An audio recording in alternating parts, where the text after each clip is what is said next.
मशहूर व मारूफ नातखा सना खान रसूल जनाब अहमद रज़ा गोंडवी साहब अपनी वालदा के साथ कल इंशाअल्लाहुल अज़ीज़ हुजूर के शहर नूर में या तो मक्का शरीफ की ज़मीन के हवाले इनको होना है। दुआ करें अल्लाह इनके सफ़र को आसान फरमाए, इनके कदम की बरकत से अल्लाह हम सबको शहर रसूल की ज़ियारत से नसीब फरमाए। कोई अपने गाँव, अपने शहर, अपने कस्बे से निकलता है, अल्लाह के रसूल की बारगाह नूर की तरफ हाज़री की दौड़ लगाता है, तो जहाँ आप जैसे नेक लोग उसका इस्तकबाल करते हैं, वहीं अल्लाह की रहमत के फरिश्ते भी उसका इस्तकबाल किया करते हैं। हुजूर के शहर में जाने की तौफीक अल्लाह सबको नहीं देता है। जिसके दिल में मदीने वाले की मोहब्बत, मदीने वाले से लगन होता है, वही हुजूर के शहर नूर में दाखिल होता है। सरकार शेख जुनैद बगदादी के हवाले से मशहूर है कि 40 साल के बाद आए थे मदीना शरीफ। बाबू सलाम से दाखिल हुए, दुरूद शरीफ पढ़ते हुए बाबे जिब्रील से बाहर निकल गए। फिर मुरीदों से इशारा फरमाया कि चलो यहाँ से चलते हैं। मुरीदों ने कहा हुजूर एक तो 40 साल के बाद आप आए हैं और हुजूर की बारगाह में 2-4 मिनट रुके भी नहीं और कह रहे हैं कि मदीने से बाहर चलो। तो सरकार शेख जुनैद बगदादी इरशाद फरमाते हैं कि मेरे हुजूर की बारगाह में लिखा हुआ है, ला तरफऊ अस्वातकुम फौका सौतिन नबी, नबी की आवाज़ पर अपनी आवाज़ को भारी ना करो। जुनैद बगदादी तो नबी की सांस पर अपनी सांस को भारी नहीं करना चाहते। इतना अदब लोगों ने हुजूर के शहर का किया है। तो मशहूर व मारूफ नातखा सना खान रसूल जनाब अहमद रज़ा गोंडवी साहब अपनी वालदा के साथ कल इंशाअल्लाहुल अज़ीज़ हुजूर के शहर नूर में या तो मक्का शरीफ की ज़मीन के हवाले इनको होना है। दुआ करें अल्लाह इनके सफ़र को आसान फरमाए, इनके कदम की बरकत से अल्लाह हम सबको शहर रसूल की ज़ियारत से नसीब फरमाए। बस थोड़ी सी आपकी मोहब्बतें बैठे रहें, कोई निज़ामत का लंबा चौड़ा वक्त नहीं है और न मैं इस हवाले से बहुत ज़्यादा मुतारफ़ हूँ। बस 2-3 शेर पढ़ता हूँ, जिम्मेदारी आपकी है सुभान अल्लाह कहने की, वरना अल्लामा अम्मार साहब बैठे हुए हैं, बस इनकी मोहब्बतें मिलती रहेंगी। बाकी ये पीछे उलमा तशरीफ फरमाएं और सुभान अल्लाह कहने के बाद जो नेकियां मिलती हैं वो आपके मुकद्दर में इंशाअल्लाह लिखी जाएंगी। मैं नात का एक शेर पढ़ता हूँ, मैं जहाँ से आया हूँ वहाँ सुभान अल्लाह कहने के बाद 90 नेकियां मिलती हैं। अब आपके यहाँ कितनी मिलती हैं ये देखना है इंशाअल्लाह, ठीक है। कि सिदरा पे समेटे हुए पर देख रहे, इतने ये मशहूर नातखा हैं, हिंदुस्तान भर में बुलाए जाते हैं। आखिर इनके गांव के लोग अगर सुभान अल्लाह नहीं कहेंगे तो फिर कहाँ के लोग आएंगे बोलने के लिए। कि सिदरा पे समेटे हुए पर देख रहे, अबे बोलो सुभान अल्लाह। अगर सुभान अल्लाह नहीं बोलोगे तो फिर जान लो कि खैरियत नहीं है। और इस वक्त चोरी करने वालों की बड़ी अच्छी खासी तादाद है, समझ रहे हो। अगर आप नहीं बोले तो फिर कहीं ऐसा ना हो कि आपके घरों में कल उनका दाखिला हो जाए। किस सिदरा पे समेटे हुए पर देख रहे, जिब्रील शहीदी का सफर देख रहे। देखिए अब एक एक शेर पर दाद चाहता हूं। किस सिदरा पे समेटे हुए पर देख रहे, ये कमाल अख्तर बस्तवी साहब बैठे हुए हैं, मोहतरम फैसल रब्बानी साहब तशरीफ फरमाए और मोहतरम नाजिम अजमेरी साहब बैठे हुए हैं। मैंने कभी किताबों में दीवानों में एक शायर का नाम देखा था, काबिल अजमेरी, लेकिन फैसल भाई ने बताया है कि ये उनके छोटे भाई हैं नाजिम अजमेरी जो यहाँ मौजूद है माशाअल्लाह। किस सिदरा पे समेटे हुए पर देख रहे हैं, जिब्रील शहीदी का सफर देख रहे हैं। सरकार की पलकों का झपकना तो नहीं है, कुरान में जो ज़ेर ज़बर देख रहे हैं। किस सरकार की पलकों का झपकना तो नहीं है, कुरान में जो ज़ेर ज़बर, कुरान में जो ज़ेर ज़बर देख रहे हैं। अगर थोड़ी सी आपकी आवाज मिले ना तो बड़ा मजा आएगा, लेकिन आप बोलते नहीं हैं। आप पता नहीं क्यों नहीं बोलते हैं, या तो आदमी बहुत ज्यादा कामयाब हो जाता है तो नहीं बोलता है, या आदमी बहुत ज्यादा गम के माहौल में हो तब नहीं बोलता है। बस एक आखिरी शेर और बताऊं।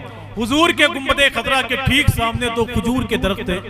एक शायर ने तशबीह दी है और उस शायर का ताल्लुक भी मोहतरम मौलाना अम्मार साहब के घरानन से है माशाअल्लाह। मोहतरम जावेद सिद्दीकी की शेर है। किस सिदरा पे समेटे हुए पर देख रहे हैं, जिब्रील शहीदी का सफर देख रहे हैं। सरकार की पलकों का झपकना तो नहीं गई, कुरान में जो ज़ेर ज़बर देख रहे हैं। लगता है फरिश्ते हैं खड़े शहरे नबी में, जो आप खजूरों के शजर देख रहे हैं। कि लगता है फरिश्ते हैं खड़े शहरे नबी में, जो आप खजूरों के शजर देख रहे हैं, जो आप खजूरों के शजर देख रहे। एक दिन एक आदमी ने उससे कहा कि राहत साहब, आपने मुशायरे में शेर सुनाकर दुनिया भर के मुशायरे को अपनी मुट्ठी में कर लिया, क्या आपने कभी नात लिखी है कि नहीं? तो डॉक्टर राहत इंदौरी ने कहा, यार तुम किस नात की बात करते हो जिसके बारे में फाजिल बरेलवी ने कभी कहा था कि तेरे तो वस्फ ऐबे तनाही से हैं बरी, हैरान हूँ मेरे शाह मैं क्या क्या कहूँ तुझे।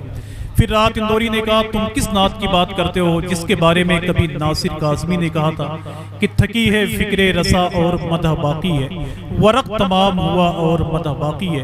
तब राहत इंदौरी ने कहा कि मैंने जिंदगी में 2-4 बार कलम उठाया तो शायद यही कहा था कि जमजमो कौसरो तस्नीम नहीं लिख सकता, या नबी आपकी ताजीम नहीं लिख सकता।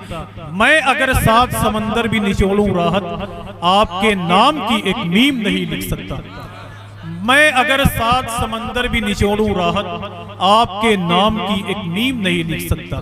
तो मेरे हुजूर की नात पढ़ने वाले अल्लाह का शुक्र है कि बड़ा मकाम रखते हैं। और मोहतरम अहमद रजा साहब गोंडवी अपनी वालदा के साथ हुजूर के शहर नूर की तरफ बढ़ रहे हैं। दुआ करें अल्लाह मकबूल हाज़री की तौफीक नसीब फरमाए। बाकी ये कमाल अख्तर साहब, फैसल रब्बानी साहब, ये लोग बैठे हुए हैं, ये लोग तो निजामत करने नहीं देंगे, लेकिन मैं इनको शेर सुनाता हूँ और जहां जहां तक आपका दिल कहे वहां से आप सुभान अल्लाह कहते रहिए। बस कहीं कहीं से शेर आएगा। नसीरुद्दीन शाह नसीर साहब की रूह से इजाजत लेकर एक शेर मैं उनका तोड़ता हूँ, मैं उनकी रूह मुबारक से इजाजत लेकर एक शेर माशाअल्लाह, ठीक है। वो तो जब मैं पढ़ लूंगा तो फिर मैं समझूंगा कि कब्र से आवाज आ रही है कि रास्ते साफ बताते हैं कि आप आते हैं। मैंने खूब पढ़ा है माशाल्लाह हिंदुस्तान भर की जलसों महफिलों में कि जश्न मीलाद मनाओ कि हुजूर आते हैं, लेकिन मैं आज थोड़ा बदल के पढ़ता हूँ। देखें कि रास्ते साफ बताते हैं कि आप आते हैं, लोग महफिल को सजाते हैं कि आप आते हैं। अगर इसका ताल्लुक मीलाद रसूल से तो जरा हाथों को उठाएं और मिलके बोलें, सरकार की आमद, सरकार की आमद, सरकार की आमद। माशाअल्लाह कि रास्ते साफ बताते हैं कि आप आते हैं, लोग महफिल को सजाते हैं कि आप आते हैं। सुन्नते हजरते जिब्रील समझकर सुन्नी, छत पे झंडों को लगाते हैं कि आप आते हैं। कि सुन्नते हजरते जिब्रील समझकर सुन्नी, छत पे झंडों को लगाते हैं कि आप। अरे सुन्नियों यही बोलो यार, छत पे झंडों को लगाते हैं कि आप आते हैं। और अल्लामा अम्मार साहब बैठे हुए हैं माशाअल्लाह। हुजूर मुनाज़िर अहले सुन्नत ने पूरे हिंदुस्तान में मसलक आला हज़रत की खिदमत की है डंके की चोट पर। एक शेर बताओ नौशाद भाई, जो शेर इतना अच्छा है कि आज आपका दिल हल्का हो जाएगा और आपका जेब भी माशाअल्लाह। कि रास्ते साफ बताते हैं कि आप आते हैं, जरा हाथों को उठाएं और बोले सुभान अल्लाह। कि रास्ते साफ बताते हैं कि आप आते हैं, लोग महफिल को सजाते हैं कि आप आते हैं। सुन्नते हजरते जिब्रील समझकर सुन्नी, छत पे झंडों को लगाते हैं कि आप आते हैं। और कहते जाकर ये कोई नस्ल के गद्दारों से, हम तो मीलाद मनाते हैं कि आप आते हैं। कि कहते जाकर ये कोई नस्ल के गद्दारों से, हम तो मीलाद मनाते हैं कि आप। और बोलो यार, हम तो मीलाद मनाते हैं कि आप। और अल्लामा अम्मार साहब ने इशारा फरमाया था कि जवाब कब आएगा, तो वो जवाब यही है। हाँ माशाअल्लाह, मैं तो सबके बाल देख देख के परेशान हूँ। जब बाल का ये आलम है तो आखिर इनकी खाल का आलम समझ लो। माशाअल्लाह, बैठो बैठो भाई भाई माशाअल्लाह। कि रास्ते साफ बताते हैं कि आप आते हैं, लोग महफिल को सजाते हैं कि आप आते हैं। सुन्नते हजरते जिब्रील समझकर सुन्नी, छत पे झंडों को लगाते हैं कि आप आते हैं। कहते जाकर ये कोई नज़्द के गद्दारों से, हम तो मीलाद मनाते हैं कि आप आते हैं। चांद तारों में नसीर आज बड़ी हलचल है, ये चमक करके बताते हैं कि आप आते हैं। ये चमक करके बताते हैं कि